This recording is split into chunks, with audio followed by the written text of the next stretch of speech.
obbo Hangasa Ibrahim Dr. Hangasa Ibrahim eda akkuma simbeettanu ol bahanii Jawaarin dhiifama gaafachuuf ummata Oromoo mataa gadi qabatanii dhiifama gaafachuun wallaalummaa osoo hin taane namni badii dalagee ka'ee badii ofirratti baree badii sana an badiin godhe jedhee dhiifama ummata gaafachuun hayyummaadha doktorummaadha beekumsa kana jecha yaa Jawaar ani duraan badiin dalage yaa Jawaar an karaa yaa Jawaar an siqeeqee yaa Jawaar dhugaa kee dhoksee yaa Jawaar sirratti duulaan ture iddoo jirtutti nagaan koos yaa ga'u dhiifama naaf godhi yaa Jawaar Muhammad jechuun dubbii isaanii itti kaatan Dr. Hangasa Ibrahim itti aansuudhaan hawaasni Oromoo an video ani jalqaba video isin dhageessisu yaa obboleewwan kiyyaa video isaa muumicha ministeera Dr. Abiyyiif dhaaman muumicha Hangasaan Dr. Abiyyiif dhaame isin dhageessa dura waa biraa dura sana irra guddaan ergaa inni guddaan yaa ummata Oromoo yaa hawaasa keenya ankaraan irra jiru karaa sirriin se'e karaa sirrii irra deemaan jiran se'e akkuma durii ummata kootiifan qabsaa'aa jiran se'e akkuma durii karaa sirrii irra deemaan jiran se'e hamma dogoggoreen jira hamma karaa sobaa ta'uu bareen jira dhiifama naaf godhaa jechuun hawaasa Oromoo miliyoona 60 dhiifama gaafachuun hayyummaa Dr. Hangasa Ibrahim malee beekumsa isaatiif of baree addeebi'uuf eda dhugaa jirtu hunda isaa zarazzaree ummatatti himuun እጅግ በጣም እናመሰግናለን amma ergaa inni muumicha ministeera Dr. Abiy Ahmed otuu kan Jawaar fidin osoo inni dhiifama ummata gaafate fidin dura ergaa inni muumicha ministeeraatiif dabarse isin dhaggeeffacha muumichi ministeera Dr. Abiy Ahmed gaafa isaan aangoo qoranu hawaasni akkan jaallataaf hawaasni akkan jaallataaf hawaasni addunyaa jaallate Noobilii badhaase hawaasni addunyaa Dr. Abiy Ahmed jaalala jaallatu hawaasni Oromoo jaalala inni Dr. Abiy jaallatu tisheertii uffachuu bira darbe jaalala Dr. Abiy boohaa ture ummanni jaalala Dr. Abiy Oromiyaan guutuun Itoophiyaan fayyaan boohaa fi turte gaafa sana habashoonni waywaataa turte har'a garuu yaa Dr. Abiy yaa muumicha ministeera Dr. Abiy isin ergaan dakaasitti riippoortii godhamu sobaa maaliif amanta maaliif gowwomta maaliif fudhatta jechuun dhaamsa Dr. Hangasa Ibrahim video waliin dhageeffannaa ilmaan Oromoo dhugaan keessan baga bahee Dr. Hangasa welcome tarkaanfii fudhachuu baatte immoo akka isaan akkana godhaniif siitu ajaja kannaa kan jedhu irra dheeynaa jechuudha akka Oromootti maaf torbaan lama dura Wallagatti boonyee arrallee kaleessa Wallagatti maaf boonya shanee miti kan ajjeesaa jiru maan farattata Dr. Abiy asirratti naa hubadhaa engedde shanee jechuun maqaan shanee badaa ture maqaan waraana bilisummaa Oromoo badaa ture yaa Dr. Abiy yaa Dr. Abiy shanee miti kan ummata fixaaru jechuun eda Hangasa Ibrahim ragaa bahe guyyaa lama dura shaneetu ummata fixaara shaneetu ummata muslimaa fixaara shaneetu ummata Oromoo fixaara jennaan asirratti ol baatanii ijaa turtan yaa hawaasa keenya muumichi ministeeraati kan takkaa waa'ee shanee poostiin kun engedda godhanii isaan dogoggora ummanni dakaa olitti kennuun fuudhanii olii gadi deemaa waan turaniif yaa Abiy maa gowwoomta jedhe yaa Abiy maa amanta jedhe yaa Abiy ergaan sitti dhufu hundi isaa kijiba shanee miti kan ummata fixaaru jedhe an guyyaa lama dura isinii dubbadheen ture an guyyaa lama dura shanee jettanu hin beeku shaneen isii mootummaaf Oromoo jedduu deemaattuun jedhe waraanni bilisummaa Oromoo jaallatee miti kan inni beelaan gubataa baddaatti gale jaallatee miti ummata isaa bilisoomsuuf malee jaallatee miti namni qananii keessa taa'ee toosii kijibe qananii sanaaf jenna maallaqa argataa toosii kijibe maallaqa argataa sanaaf jetta garuu ijoolleen asiin injiraan lolaafataa baddaatti galte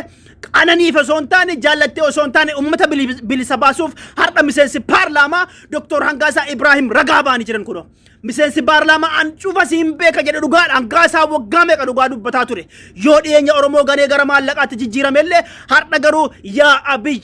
maa gowwomta yaa Abiy ergaan sitti dhufu kijiba yaa Abiy ati naman si jaallata yaa Abiy ati garaan kee qulqullu yaa Abiy maaliif amante ummata kana ergaa irraa fuutee onnee ummataa keessaa baafta ummanni Itoophiyaa si jibbuuf deema jechuun dhaamsa muumicha ministeera Dr. Abiy dhaaman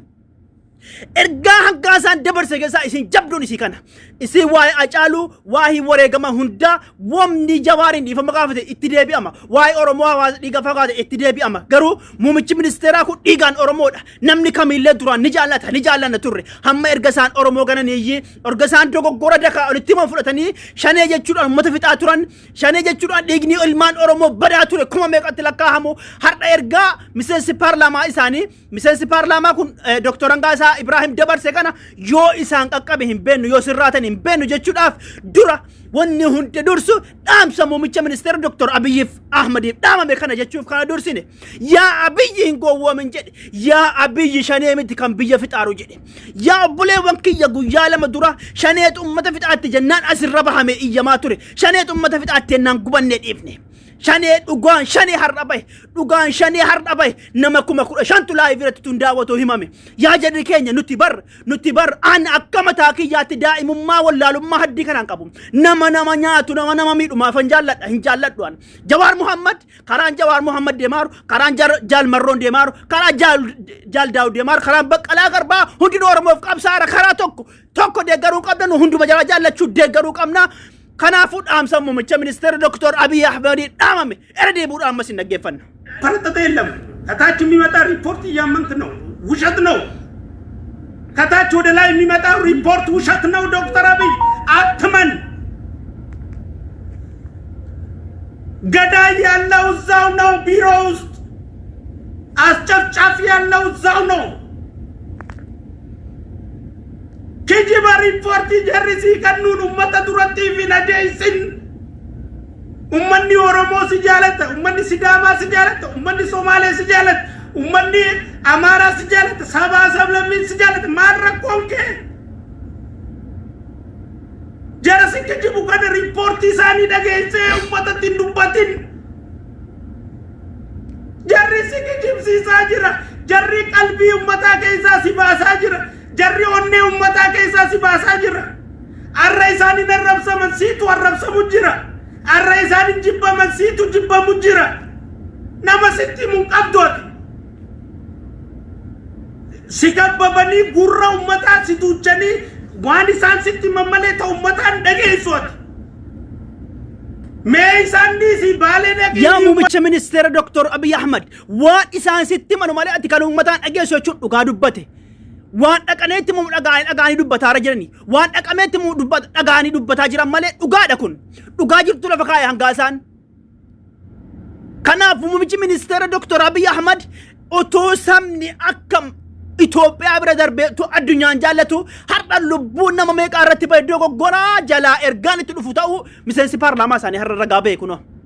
كناف وانتي أن دوبو إرغان هذا برسيف واني أنغوم بيتي ساير كجرا هنغاسان إبراهيم ساقلين سالين أغامان أغانجر إيه يادا حواسني أورمو ساقالك وباقباتنو يتشوف بربادتني اتفوف عمالي ماتا مريسيسي وانا دادا جيسا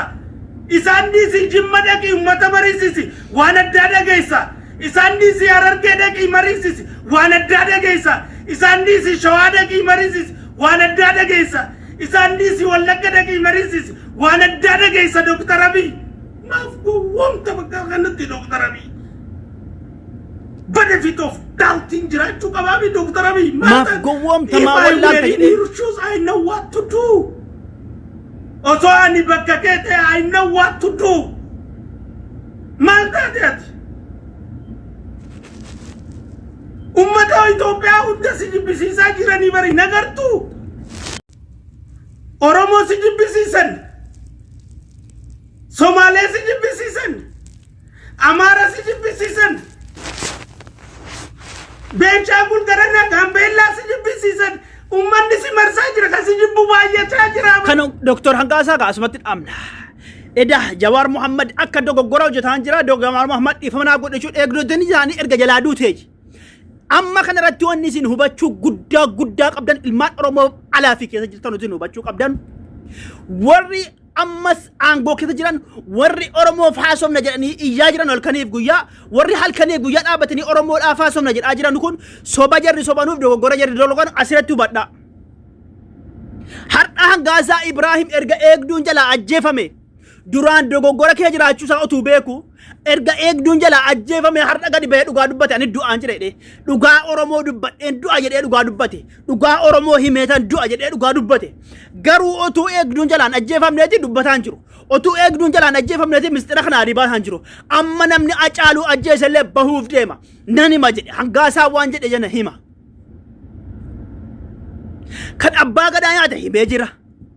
Shimallis Abdiisaa akka inni uummatatti shira xaxaaru akka inni godhaaru himee jira booyyee gabaabduuf booyyee dheertuu jedhe an kursii namaa jalatti aangoo qabuuf miti 4 kiiloof situ aane dura jechuun sirbatti keeyyateetti seenenni 4 kiiloof situ aane jechuun Jawaar Muhammad cuftisiyyuu miila kee jira jedhe Jawaar Muhammad Itoophiyaan guutuun miila kee jira warri immoo aangoo jiran garuu miila kee jira Jawaar Muhammad atabbaa dhugaatiidhe Jawaar Muhammad anduraan olola sirratti oofaan ture jedhe Jawaar Muhammad dogoggoran dalagee bakkuma jirtutti dhiifamanaaf godhi yaa Jawaar Muhammad dogoggora kiyya dhiifamanaaf godhi jechuun minisootaatti asii achi risaala achi barreesse hawaasni Oromoo kana keessaa hubannaa guddaa fudhatanii fi ahlu TikTok ahlu Facebook warri kaleessa asirra teessanii iyyaa turtan maqaa shaneetiin ummata onnee keenya madeessaa turtan asirraa barumsa guddaa argattan warri asiifachii akka qilleensaa oli gadi raafamaa turtan har'aoo dhugaan gizee inni bahu yaa Oromoo yaa ilmaan Oromoo yaa warri bakkeef alaa fi keessa jirtan yaa warri Eeshiyaa warri Awurooppaa addunyaa keessa facaatanii jirtan waan qabatan irratti du'aa Oromoo keetiif jaallatami Oromoo keetiif jibbami Oromoo keetiif du'i Oromoo keetiif kaa'i malee garaaf hin ka'in gara hawaas namni jiru jettee achi zoorin gara koomentiin si baay'atee hin naqin gara namni si baay'atee hin naqin dhugaa kee irratti shanee jedhan yoo maqaa si balleessanis shaneen an ummata Oromoo ajjeese jedhee namanuwan ummata Oromoo dhiiga qulqulluu fixee namanuwan garuu shirarra xaxame Hangaasaa Ibraahim abbaan dhugaa kan duraan dhugaa dubbachuun beekamu har'a ifa bahee kan duraan dhugaa dubbachuun beekamu har'a ifa bahee shaneen kan jaalmarroon hogganamu miti shaneen inni ummata fixaaru isaa miti shaneen kan mootummaa jedhu lamaan deemaatu jechuun dhugaa dubbate kun dhugaadha macruufa shaneen jaallatee miti bar waraanni bilisummaa Oromoo ciccituu ajooftuu utuu qaaman niqatiin inni rifeensa deetti maratu dhabe akkasiin deemu sun jaallatee miti bar osoo bashannana keessa jiraate dhugaa sobuu danda'a jenna dhugaa maallaqaan bitamuu danda'a bar achi keessa jaallatee miti bar osoo ummanni isaa bilisoomnaan dirree tabba'ee akkuma kee magaalaa kee deemee ciisa gaarii fi haadha manaa fuudhee wajjin jiraate haadhaa fi abbaa wajjin jiraate bari hin jibbine bar jaallatee bosonatti hin galle waraanni bilisummaa Oromoo Jawaar Muhammad jaallatee hin hidhamne bar Oromoof jecha hidhame jaallatee mana hidhaa waggaa lama keessa cirre Baqqalaa Garbaa jaallatee harriin itti jaane bar jaallatee rifeensa gurraacha adiitiin jijjiiranne osoo hidhamuu jireenya isaa guutuu mana hidhaa ture mana hidhaatti guddate Jawaar Muhammad erganaatti dabalate abbaan qabsoo beekamaa abbaan qeerroo abbaan dhugaa dubbachuuf abbaan sabaaf sablammoota ija tokkoon laalu abbaan haqaa Jawaar Muhammad kaleessa isaaf waraana bilisummaa Oromootiin miseensi paarlaamaa ragaa bahuun kun waan guddaadha Kowwan guddaadha ilmaan Oromoo guyyaa lama dura ana mataa dhukkubaa ture gizeessin asirra fidanii kan Jawaariin arrabsa kan Shanee arrabsa ana mataa dhukkubaa ture wallahi alazim ar'ammoo miseensi paarlaamaa Hangaasaa Ibraahim abbaan dhugaa ifa bahuuf ajjecha ustaaz Kamaalee Booratti raawwate akka Shaneen taane ragaa bahuuf kunoo ammallee kana Hacaaluu ajjeese eenyu akka ta'e isiniif farrafa jedhee ammas himee jira obboleewwan kiyya namni jaallatee iyyuu bar namni jaallatee mataa dhukkubee kana asoo jaallatee miti dhugaa Oromooti yoo nuti calluma jenne yoo nuti awwallaale jenne of tuffanne calluma jenne hawaasa kee miidhamaa raka hawaasa kee bakka dhaquun qabu bar hawaasni kee Oromoo qotee bulaan kan takkaa bilbilaan kan qabatee hin beenne kan takkaa TV argee hin beenne ijaan bakka TV hin jirtu hin beenne kan takkaa makiinaa taa'ee hin beenne meeqa jira wallahi alazim isa akkasiin miidhamaa badoo keessatti baadiyyaa keessa akkasiin miidhamaa carraa arganne ollaanii torbaane kanaan hawaasa keenya du'uun hawaasa keenya ijoon dirqama nurratti garuu kijibne karaan taane deemne sobne maqaan taane namarra keenya hin danda'amu an amma paartii badhaadhinaa ijoollee ajjaja ani arrabsanu kana wallahi hin jibban wallaaluma jiraati malee utuu beekan isaanis Oromoo affalmani garuu guyyaan tokko isin deebisa ammas garri boodaa garma Oromoo deebisu yaada inshallah rabbuna mootummaan gore jiru kana ittanii warri haasaa jirtanus mootummaan Dr. Abiy Durmaanuu ni jaallanna yoo inni sirraatee ajjecha Oromoo irra dhaabe ammas hin jaallanna welcome jennaani yoo didemmoo qabsoon keenya itti fufa isaanis gaafa isaan aangorraa bu'an abbaan itti korullee Jawaar Muhammad yoo korellee yoo inni Oromoon dhaabbanne amma illee dura dhaabbanne aangorraa buufama malee inni illee nagaan hin taa'u yoommoo Oromoof dhaabbate Jawaar Muhammad akkuma ammaa lubbuu keenya caalaa jaallanna ammas dhaamsi Hangaasaa Ibrahim muummicha ministeera Dr. Abiy Ahmed hin gaa jedhee yaada insha Allahu rabbuna kuwwaan guddaadha sinin jedhaa galatooma.